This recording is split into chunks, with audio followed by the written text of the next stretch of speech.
کامل یقین رکھتے ہیں۔ اب جب تک انسان کو آخرت کا یقین نہ ہو، آخرت کا یقین یہ ہے کہ ایک نہ ایک دن ضرور ہم اللہ سبحانہ تعالیٰ کے سامنے پیش ہوں گے اور ہمیں ہمارے اعمال کی جزا اور سزا ضرور مل کر رہے گی، اور جب تک انسان کے اندر آخرت کا یقین نہ ہو تو وہ کوئی بھی عمل اچھا نہیں کرے گا۔ آخرت کا یقین ہوگا تو نمازیں بھی ادا کریں گے، یعنی حقوق اللہ کو بھی پورا کریں گے اور حقوق العباد کو بھی پورا کریں گے، ٹھیک ہے۔ اور جس انسان میں آخرت کا یقین نہیں ہوتا تو وہ کوئی بھی اچھا عمل نہیں کر پاتا۔ اولئک یہی لوگ ہیں اعلیٰ اوپر ہدن ہدایت پر من ربہم اپنے رب کی طرف سے، واولئک اور یہی لوگ ہیں ہم المفلحون جو فلاح پانے والے ہیں یا نجات پانے والے ہیں، ٹھیک ہے۔ یعنی یہی لوگ ہیں جو اپنے رب کی طرف سے ہدایت پر ہیں اور یہی لوگ نجات پانے والے ہیں۔ سورہ بقرہ میں بھی آپ لوگوں نے پڑھا ہوگا اولئک علی ھدی من ربہم واولئک هم المفلحون، کہ یہی لوگ ہیں، متقین کی صفات میں آتا ہے یہ سورہ بقرہ میں، کہ یہی لوگ ہیں جو اپنے رب کی طرف سے ہدایت پر ہیں اور یہی لوگ فلاح پانے والے ہیں، کامیاب ہونے والے ہیں۔ یعنی ہدایت اور فلاح جو ہے یہ ساتھ ساتھ ہے، ٹھیک ہے۔ جب انسان سیدھے راستے پہ آتا ہے، ہدایت اس کو ملتی ہے تو پھر وہ کامیاب لوگوں میں شامل ہو جاتا ہے۔ سورۃ بقرہ کی آیت نمبر 2 تا 5، مطلب یہ ساری تفسیر اس میں بھی مل جاتی ہے ہمیں اس کی، اولئک علی ھدی من ربہم واولئک هم المفلحون، ٹھیک ہے۔ اب آیت نمبر 6 دیکھیے، وَمِنَ النَّاسِ اور بعض لوگوں میں سے من یشتری جو خریدتا ہے۔ اچھا، من یشتری اس کا بہت سے معنی ہیں، جیسے ایکسچینج کرنا یعنی تبادلہ کرنا یا خریدنا یا بیچنا، ٹھیک ہے، تو یہ سارے معنوں میں آتا ہے۔ وَمِنَ النَّاسِ اور بعض لوگوں میں سے من یشتری جو خریدتا ہے، کیا خریدتا ہے؟ لہو الحدیث غافل کر دینے والی بات، کیوں؟ لیضل تاکہ وہ بہکا دے یا بھٹکا دے عن سبیل اللہ اللہ تعالیٰ کے راستے سے، بغیر علم بغیر علم کے، وَيَتَّخِذَهَا اور وہ بنائے اس کو ہزوا مذاق، اولئک یہی لوگ لہم ان کے لیے عذاب عذاب ہے، مہین رسوا کرنے والا، ذلیل کرنے والا۔ اب کیا تھا کہ جیسے کہ اوپر سورت کے تعارف میں، سورت کے انٹروڈکشن میں کیا بات ہوئی تھی کہ قرآن کریم کی تاثیر اتنی تھی کہ جو لوگ بھی ایمان نہیں لائے تھے وہ بھی چھپ چھپ کر قرآن کریم سنا کرتے تھے۔ بہت سے واقعات آپ نے ایسے سنے ہوں گے، جیسے کہ حضرت عمر جو تھے وہ بھی چھپ چھپ کے سنتے ہوتے تھے، پھر اسی طرح اور بھی صحابی تھے تو وہ چھپ چھپ کے سنتے ہوتے تھے قرآن کو، ان کے دلوں پر اثر بھی کرتا تھا۔ تو جس کے نتیجے میں کیا ہوا، بعض لوگ اسلام قبول بھی کر لیتے تھے، تو کافروں کے سردار اسی صورتحال کو اپنے لیے خطرہ سمجھتے تھے، اس لیے چاہتے تھے کہ قرآن کریم کے مقابلے میں کوئی ایسی دلچسپ صورت پیدا کریں کہ لوگ قرآن کریم کو سننا بند کر دیں۔ اسی کوشش میں مکہ مکرمہ کے ایک تاجر جو تھے نضر بن حارث، تاجر کون تھے؟ نضر بن حارث، جو اپنی تجارت کے لیے بیرون کنٹریز کا سفر کیا کرتے، یعنی غیر ملکوں کا سفر کیا کرتے تھے۔ ایران سے وہاں کے بادشاہوں کے قصوں پر مشتمل کتابیں خرید لایا، اور بعض روایات میں ہے کہ وہ وہاں سے ایک گانے والی کنیز بھی خرید کر لایا، کنیز لونڈی کو کہتے ہیں، ٹھیک ہے، اور لوگوں سے کہا کہ محمد صلی اللہ علیہ وسلم تمہیں عاد اور سمود کے قصے سناتے ہیں، میں تمہیں ان سے دلچسپ قصے اور گانے سناؤں گا۔ کیا ہوا پھر؟ لوگ اس کے گرد اکٹھے ہونے لگے۔ تو یہ آیت اس واقعے کی طرف اشارہ کر رہی ہے۔ اس کے علاوہ اس میں یہ اصول بھی بیان کیا گیا کہ ہر وہ دل بہلانے کا مشغلہ جو انسان کو اپنے دینی فرائض سے غافل اور بے پرواہ کر دے، ناجائز ہے، ٹھیک ہے۔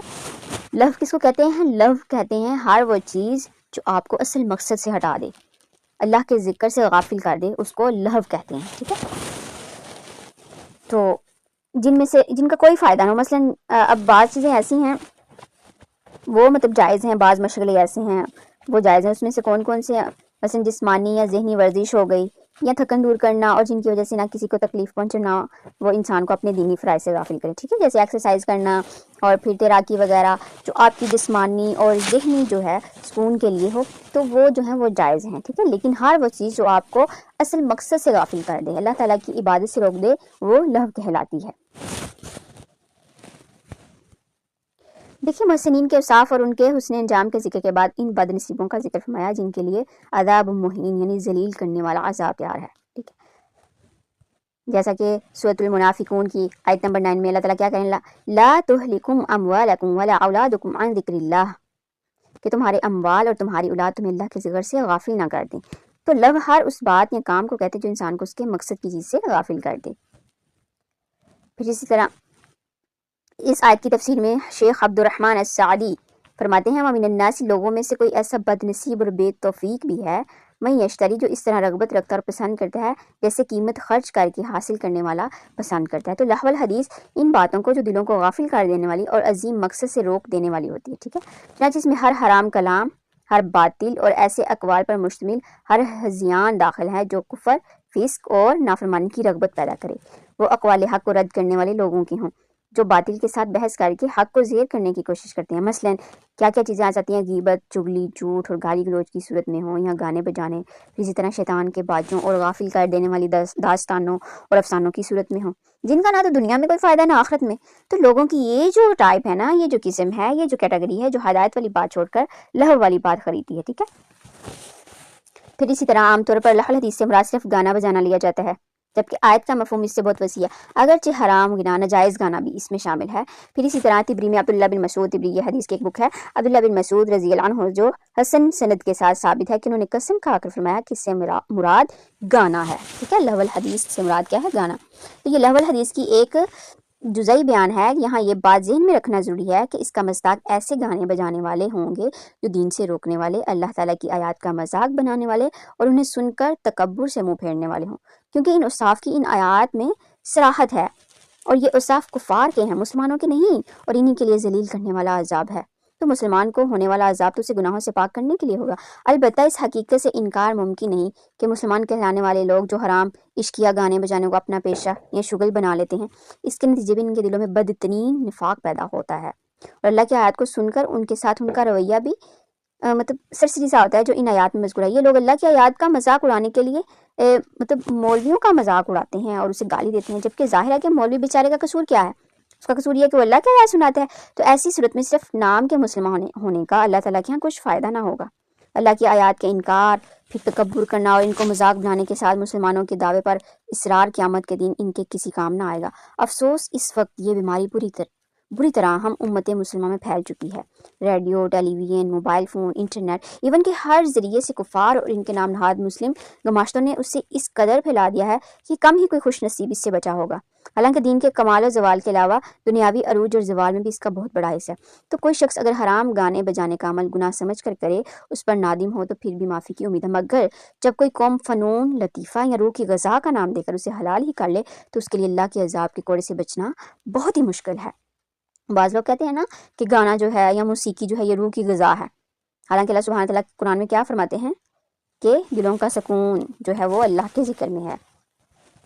پھر اسی طرح ابو عامر یا ابو مالک اشعری رضی اللہ عنہ نے نبی صلی اللہ علیہ وسلم سے سنا، آپ صلی اللہ علیہ وسلم نے فرمایا، لا یکونن من امتی اقوام یستحلون الحر والحریر والخمر والمعازف، کہ میری امت میں کئی لوگ، یہ بخاری کی حدیث ہے، کہ میری امت میں کئی لوگ ہوں گے جو شرمگاہ یعنی زنا اور ریشم اور شراب اور باجوں کو حلال کر لیں گے، اور کئی لوگ ایک پہاڑ کے پہلو میں اتریں گے، ان کے چرواہے شام کو ان کے چرنے والے مویشی لایا کریں گے، ان کے پاس فقیر اپنی حاجت کے لیے آئے گا اور وہ کہیں گے کل آنا، تو رات ہی کو اللہ تعالیٰ ان پر اپنا عذاب بھیجے گا اور وہ پہاڑ ان پر گرا دے گا، اور کئی دوسروں کی شکلیں قیامت تک کے لیے بندروں اور خنزیروں کی شکل میں بدل دے گا، استغفر اللہ۔ پھر اسی طرح ابو مالک اشعری رضی اللہ عنہ بیان کرتے ہیں، رسول اللہ صلی اللہ علیہ وسلم نے فرمایا، ابن ماجہ کی روایت ہے یہ، کہ میری امت کے کچھ لوگ شراب پئیں گے، اس کا نام اصل نام کی بجائے اور رکھ لیں گے، ان کے سامنے باجے بجائیں گے اور گانے والیاں گائیں گے، اللہ تعالیٰ نے زمین میں دھنسا دے گا اور ان میں سے بعض کو بندر اور خنزیر بنا دے گا،